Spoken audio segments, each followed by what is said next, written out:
Hai teman-teman, selamat datang di petualangan seru kita ke dalam peradaban Tiongkok kuno. Kita akan menjelajahi berbagai hal menarik yang membentuk salah satu peradaban tertua dan paling berpengaruh di dunia. Seperti benua yang luas dan beragam, Tiongkok kuno adalah tempat lahirnya inovasi, filsafat, dan seni yang telah membentuk sejarah manusia selama ribuan tahun loh. Dari lembah Sungai Kuning yang subur hingga puncak Gunung Himalaya yang tinggi menjulang, peradaban ini berkembang dengan budaya yang unik dan memukau. Ayo, ikuti saya. Kita telusuri jejak para kaisar, filsuf, dan penemu yang telah meninggalkan jejak tak terlupakan di dunia. Perjalanan kita akan membawa kita menyelami sistem tulisan kuno, keajaiban arsitektur, dan kedalaman pemikiran yang menjadi ciri khas peradaban Tiongkok kuno. Yuk, kita ungkap rahasia di balik umur panjang dan pengaruhnya yang luar biasa. Petualangan kita dimulai dengan salah satu pencapaian paling awal dan paling berpengaruh dari Tiongkok kuno, sistem tulisannya. Coba bayangkan dunia tanpa tulisan, di mana sejarah, pengetahuan, dan cerita hanya diturunkan dari mulut ke mulut. Di Tiongkok kuno, sistem tulisan unik muncul dan tidak hanya mencatat sejarah mereka, tetapi juga membentuk identitas budaya mereka. Bukti awal tulisan Tiongkok dapat ditelusuri kembali ke dinasti Shang sekitar abad ke-16 sebelum Masehi. Tulisan-tulisan ini yang dikenal sebagai tulisan orakel diukir pada tulang orakel dan cangkang kura-kura, memberikan gambaran menarik tentang praktik keagamaan dan kehidupan sehari-hari mereka. Tulang-tulang ini yang digunakan untuk meramal diukir dengan pertanyaan yang diajukan kepada para dewa dan leluhur. Dari sini, sistem tulisan Tiongkok berkembang selama berabad-abad menjadi lebih kompleks dan canggih.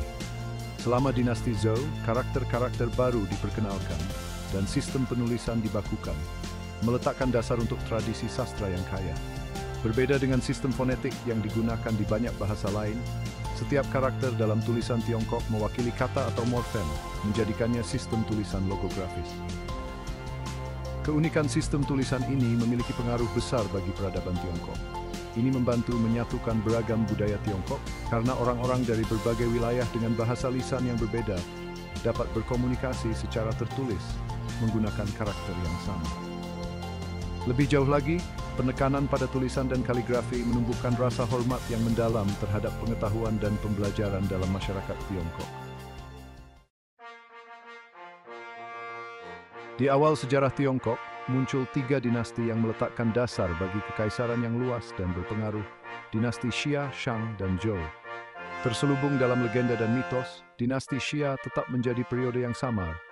Namun, keberadaannya dibuktikan oleh situs arkeologi dan catatan kuno. Dinasti Shang yang muncul sekitar abad ke-16 sebelum Masehi menandai awal sejarah Tiongkok yang tercatat. Shang adalah masyarakat zaman perunggu yang maju yang mengembangkan sistem tulisan yang rumit, teknologi perunggu yang canggih, dan struktur sosial yang berhierarki. Penggunaan tulang-tulang orakel untuk ramalan memberikan wawasan berharga tentang praktik keagamaan dan organisasi politik mereka. Setelah dinasti Shang, muncul dinasti Zhou yang berlangsung selama hampir 8 abad, menjadikannya dinasti yang paling lama memerintah dalam sejarah Tiongkok. Zhou memperkenalkan konsep mandat surga, sebuah keyakinan bahwa hak seorang penguasa untuk memerintah diberikan oleh surga dan dapat dicabut jika dia gagal memenuhi tugasnya. Konsep ini sangat memengaruhi pemikiran politik Tiongkok dan berfungsi untuk melegitimasi pemerintahan dinasti selama berabad-abad. Era Zhou adalah masa ekspansi wilayah, kemajuan teknologi, dan perkembangan budaya yang signifikan. Sistem irigasi diperbaiki, produksi besi diperkenalkan, dan kota-kota besar didirikan. Periode ini juga menyaksikan munculnya filsafat Tiongkok yang berpengaruh, dengan para pemikir seperti Konfusius dan saya sendiri, Lao Zi, yang menantang norma-norma sosial yang ada dan menawarkan visi baru tentang tatanan sosial dan individu. Peradaban Tiongkok kuno adalah pusat inovasi dan penemuan teknologi dan ilmiah yang luar biasa yang berdampak besar pada dunia. Kecerdikan dan rasa ingin tahu mereka menghasilkan banyak penemuan yang mengubah jalannya sejarah manusia. Salah satu penemuan paling transformatif adalah kertas yang saya temukan, Cai Lun, seorang hoperan istana pada abad kedua Masehi. Sebelum penemuan kertas, orang Tiongkok kuno menulis di atas berbagai bahan, seperti tulang-tulang orakel, strip bambu, dan sutra. Penemuan saya merevolusi penulisan dan penyebaran pengetahuan, membuat informasi lebih mudah diakses dan terjangkau. Penemuan penting lainnya adalah kompas magnetik, yang dikembangkan di Tiongkok selama dinasti Han. Awalnya digunakan untuk meramal, kompas dengan cepat diadaptasi untuk navigasi, merevolusi perjalanan laut dan memungkinkan eksplorasi jarak jauh. Para pelaut dan pedagang Tiongkok dapat menjelajahi lautan luas dengan percaya diri, membuka jalan untuk perdagangan dan pertukaran budaya yang meningkat. Bubuk mesiu yang ditemukan di Tiongkok pada abad ke-9 adalah penemuan transformatif lainnya. Awalnya digunakan untuk kembang api dan upacara, bubuk mesiu dengan cepat diadaptasi untuk tujuan militer, yang mengarah pada pengembangan senjata baru seperti meriam dan senapan. Pengenalan bubuk mesiu ke Eropa pada abad ke-13 merevolusi peperangan dan mengubah keseimbangan kekuatan di antara bangsa-bangsa.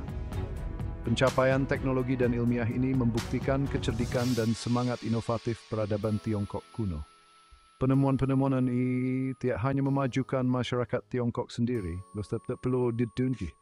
Mandek cara dalam dasar bagi kemajuan teknologi di semesta alam.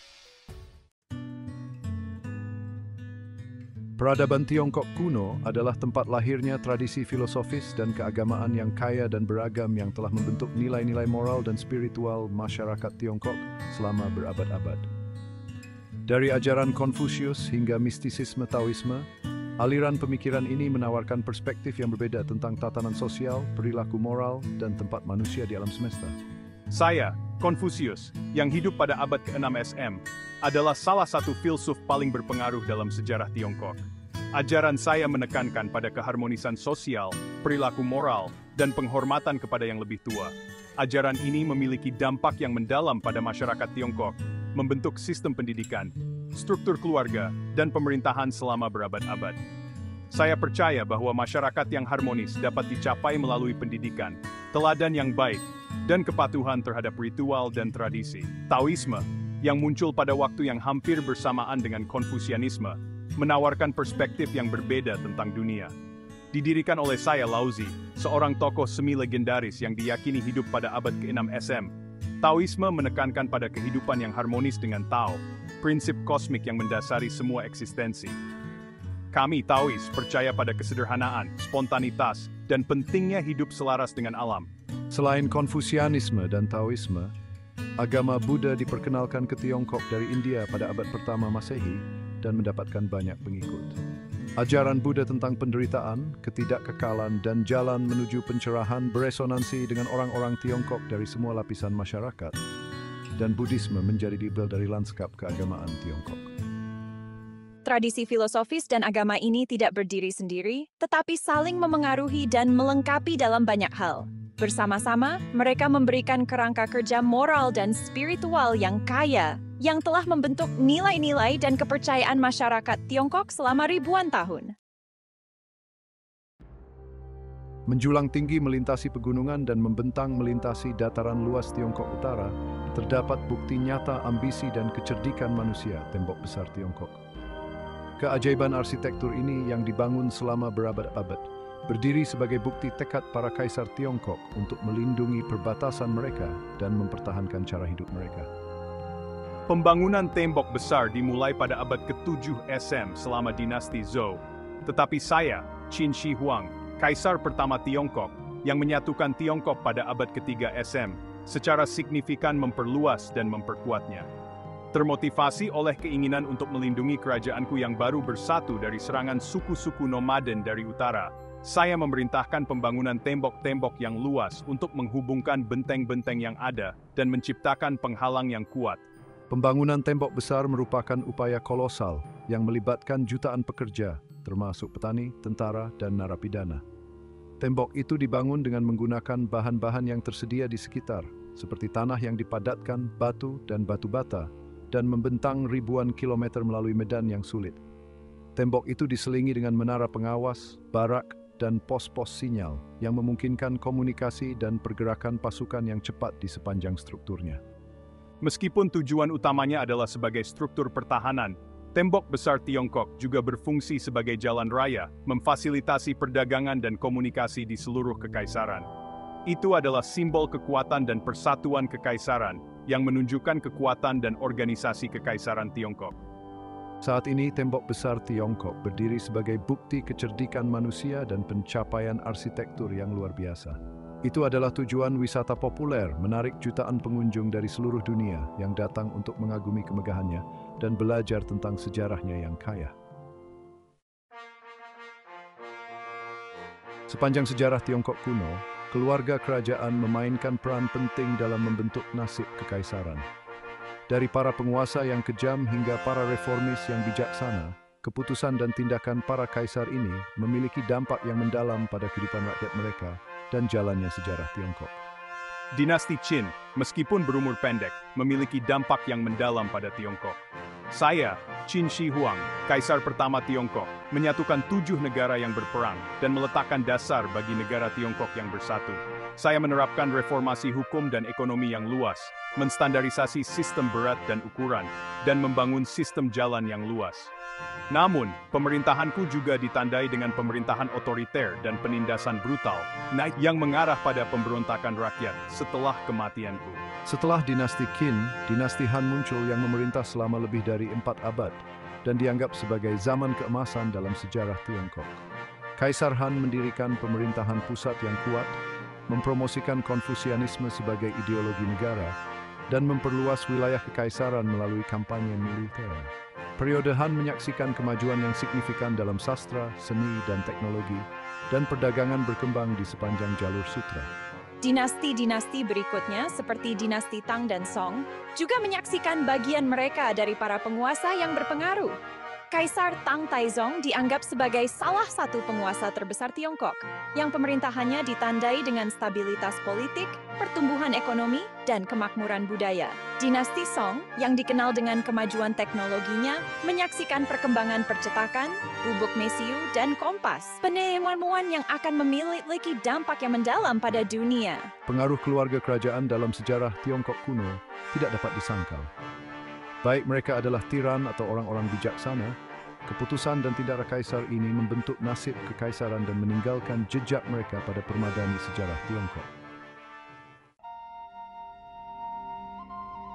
Membentang ribuan kilometer melintasi lanskap Asia Tengah yang luas dan menantang, jalur sutra adalah jaringan rute perdagangan yang ramai yang menghubungkan Tiongkok kuno dengan dunia Mediterania.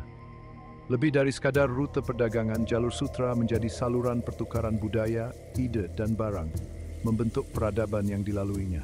Jalur sutra mendapatkan namanya dari perdagangan sutra yang menguntungkan, yang diproduksi di Tiongkok dan sangat dicari di Barat. Kain sutra Tiongkok, yang terkenal dengan kelembutan dan kemewahannya, dihargai oleh para bangsawan dan orang kaya di Roma, Persia, dan kekaisaran lainnya. Sebagai gantinya, para pedagang Tiongkok memperoleh barang-barang eksotis seperti kaca, wool, dan logam mulia dari Barat. Tapi jalur sutra bukan hanya tentang perdagangan sutra. Jalur ini memfasilitasi pertukaran berbagai macam barang, termasuk rempah-rempah, teh, keramik, giok, dan pernis. Bersama dengan barang-barang ini, ide, pengetahuan, dan kepercayaan juga mengalir di sepanjang jalur sutra, memfasilitasi pertukaran budaya antara timur dan barat.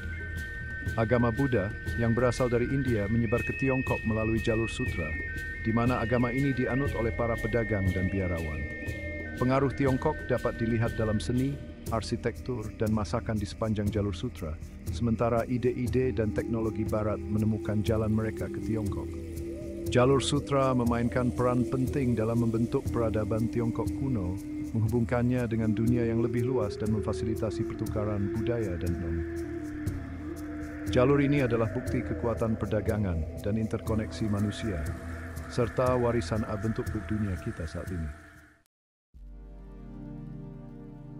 Untuk memerintah kekaisaran yang luas dan beragam seperti Tiongkok kuno, dibutuhkan sistem pemerintahan dan administrasi yang canggih dan efisien. Sepanjang sejarah mereka, orang Tiongkok mengembangkan sistem pemerintahan yang sangat tersentralisasi, yang memungkinkan mereka untuk menjaga ketertiban, mengumpulkan pajak, dan memobilisasi sumber daya dalam skala besar. Inti dari sistem pemerintahan Tiongkok adalah konsep mandat surga. Sebuah keyakinan bahwa hak seorang penguasa untuk memerintah diberikan oleh surga dan bergantung pada kemampuannya untuk memerintah dengan adil dan untuk kesejahteraan rakyatnya. Jika seorang penguasa kehilangan mandat surga, rakyat dipercaya berhak untuk menggulingkannya. Untuk membantu kaisar dalam memerintah, dibentuklah sebuah birokrasi yang kompleks, yang dikelola oleh para pejabat terpelajar yang dikenal sebagai sarjana pejabat. Para sarjana pejabat ini dipilih berdasarkan prestasi mereka dalam ujian kekaisaran, yang menguji pengetahuan mereka tentang literatur Konfusianisme, sejarah, dan kaligrafi. Sistem ujian ini memastikan bahwa hanya individu yang paling cakap dan berpendidikan yang melayani di pemerintahan. Kekaisaran Tiongkok dibagi menjadi provinsi-provinsi, prefektur-prefektur, dan kabupaten-kabupaten, masing-masing dikelola oleh hierarki pejabat yang ditunjuk oleh pemerintah pusat. Sistem pemerintahan ini memungkinkan kontrol dan administrasi yang tersentralisasi, memastikan bahwa kebijakan dan perintah kaisar dilaksanakan di seluruh kekaisaran. Untuk menjaga ketertiban dan menegakkan hukum, orang Tiongkok mengembangkan sistem hukum yang komprehensif. Hukum Tiongkok didasarkan pada prinsip-prinsip Konfusianisme yang menekankan pada keharmonisan sosial dan perilaku moral. Hukuman untuk kejahatan seringkali keras dan penyiksaan digunakan untuk mendapatkan pengakuan. Sistem pemerintahan dan administrasi Tiongkok kuno sangat berpengaruh dalam membentuk sejarah Tiongkok. Sistem ini memungkinkan para kaisar Tiongkok untuk memerintah kekaisaran yang luas dan beragam secara efektif, menjaga ketertiban, dan memobilisasi sumber daya yang mengarah pada stabilitas politik dan kemajuan budaya selama berabad-abad. Peradaban Tiongkok kuno menghasilkan warisan arsitektur dan seni yang kaya dan beragam yang terus memikat dan menginspirasi orang-orang di seluruh dunia. Dari pagoda yang menjulang tinggi hingga porselen yang halus, kreasi artistik mereka adalah bukti kreativitas, keterampilan, dan apresiasi mereka terhadap keindahan. Arsitektur Tiongkok dicirikan oleh penekanannya pada keharmonisan, simetri, dan simbolisme. Bangunan-bangunan sering dirancang sesuai dengan prinsip-prinsip geomansi yang dikenal sebagai Feng Shui untuk menciptakan rasa keseimbangan dan keharmonisan dengan lingkungan. Salah satu contoh arsitektur Tiongkok yang paling ikonik adalah Tembok Besar, bukti yang menakjubkan tentang kecerdikan manusia dan ambisi arsitektur.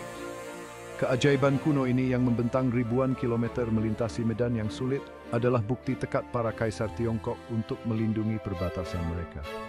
Contoh arsitektur Tiongkok yang terkenal lainnya termasuk Kota Terlarang, sebuah kompleks istana yang luas di jantung Beijing yang berfungsi sebagai rumah bagi para kaisar Tiongkok selama berabad-abad. Dengan gerbangnya yang megah, pavilionnya yang megah, dan tamannya yang indah, Kota Terlarang adalah simbol kekuasaan dan kemegahan kekaisaran Tiongkok. Seni Tiongkok sama beragamnya, mencakup berbagai macam media dan gaya. Keramik Tiongkok, yang dikenal dengan keindahannya yang halus dan keahliannya yang rumit, sangat dihargai di seluruh dunia. Dari tembikar tanah liat yang sederhana hingga porselen yang indah, pengrajin Tiongkok mengembangkan berbagai macam teknik glasir dan dekorasi. Kaligrafi Tiongkok, seni menulis indah, sangat dihormati dalam budaya Tiongkok. Kaligrafi dianggap sebagai bentuk ekspresi artistik tertinggi yang mencerminkan kepribadian dan kultivasi seorang sarjana pejabat. Lukisan Tiongkok dicirikan oleh penekanannya pada landskap, alam, dan penggunaan sapuan kuas yang ekspresif. Pelukis Tiongkok berusaha menangkap esensi subjek mereka, bukan hanya kemiripan fisik mereka. Peradaban Tiongkok kuno mengembangkan sistem medis yang canggih dan holistik yang telah dipraktikkan selama ribuan tahun. Pengobatan tradisional Tiongkok atau TCM didasarkan pada keyakinan bahwa tubuh manusia adalah mikrokosmos dari alam semesta yang saling berhubungan dengan semua benda dan dipengaruhi oleh kekuatan alam. Konsep sentral dalam TCM adalah Qi atau energi vital yang diyakini mengalir melalui tubuh melalui jalur yang dikenal sebagai meridian. Kesehatan dan penyakit dianggap sebagai hasil dari keseimbangan atau ketidakseimbangan Qi dalam tubuh. TCM menggunakan berbagai macam modalitas pengobatan untuk mengembalikan keseimbangan dan keharmonisan dalam tubuh. Akupunktur, salah satu praktik TCM yang paling terkenal, melibatkan penyisipan jarum tipis ke titik-titik tertentu pada tubuh untuk merangsang aliran Qi dan meningkatkan penyembuhan. Pengobatan herbal adalah komponen penting lainnya dari TCM. Pengobatan Tiongkok menggunakan beragam tumbuhan dan tumbuhan untuk khasiat obatnya. Jamu dapat diresepkan dalam berbagai bentuk, termasuk pil, bubuk, dan rebusan. Praktik TCM lainnya termasuk pijat tuina, terapi moksibusi, dan latihan Qigong. Pijat tuina melibatkan manipulasi jaringan lunak tubuh untuk meningkatkan sirkulasi dan mengurangi ketegangan. Terapi moksibusi melibatkan pembakaran moksa, ramuan obat, di dekat titik-titik akupunktur untuk menghangatkan dan merangsang aliran Qi. Qigong adalah praktik pikiran tubuh yang menggabungkan gerakan lembut, latihan pernapasan, dan meditasi untuk meningkatkan kesehatan dan kesejahteraan. TCM telah dipraktikkan di Tiongkok selama ribuan tahun dan terus menjadi bentuk perawatan kesehatan yang populer, baik di Tiongkok maupun di seluruh dunia. Pendekatan holistiknya terhadap kesehatan dan kesejahteraan, serta penekanan pada pencegahan dan pengobatan akar penyebab penyakit, terus beresonansi dan memorian tetap pelengkap pengobatan barat. Terima kasih telah bergabung dengan kami dalam menjelajahi peradaban Tiongkok kuno. Dari sistem tulisan awalnya hingga pencapaian arsitektur dan artistiknya, dari filsafat dan pengobatan tradisionalnya hingga pengaruh keluarga kerajaan dan jalur sutra, kita telah menyaksikan peradaban yang kaya, beragam, dan berpengaruh yang telah meninggalkan jejak yang tak terlupakan dalam sejarah manusia.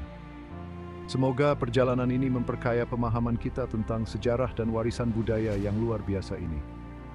Saat kita merenungkan pencapaian peradaban Tiongkok kuno, marilah kita terinspirasi oleh semangat inovasi, kreativitas, dan pengejaran mereka akan pengetahuan.